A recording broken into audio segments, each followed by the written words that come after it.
No, that's a lie. Color has been a factor in the strained relationship between Dominican Republic and Haiti ever since 1804 when Haiti became an independent black nation. Of course, it's not the only factor in the strained relationship between Dominicans and Haitians, and of course, all Dominicans are not racist.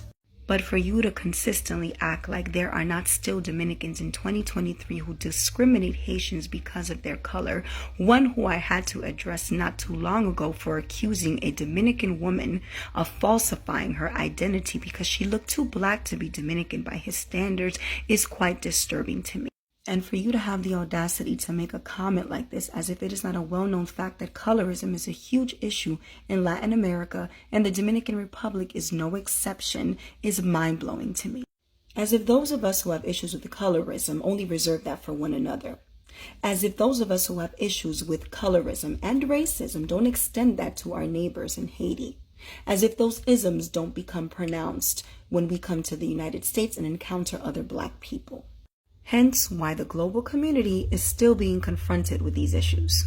You are obviously in need of a reality check and a history lesson. When Haiti became the world's first free black republic in 1804, one of the first people to discriminate against them were the white colonial powers on the eastern two-thirds of the island.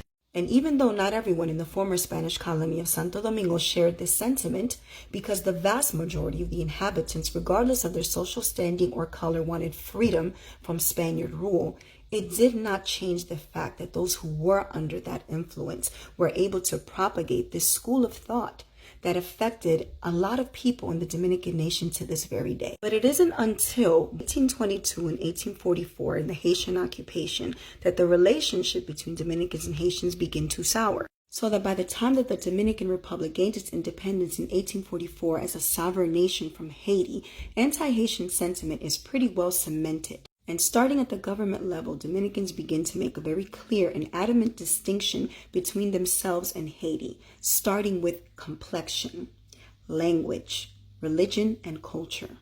It is also at this time that the United States is very afraid of this free black republic called Haiti, right next door to the Dominican Republic, and the Dominican government wants to be recognized as a nation by other world powers, the U.S. being one of the greatest ones. And they realize that in order to do this, they have to separate themselves as much as possible from Haiti, as much as possible from Blackness, as much as possible from their African roots, thereby sending a Dominican official to meet with Washington with one mission: prove that the DR is a white nation.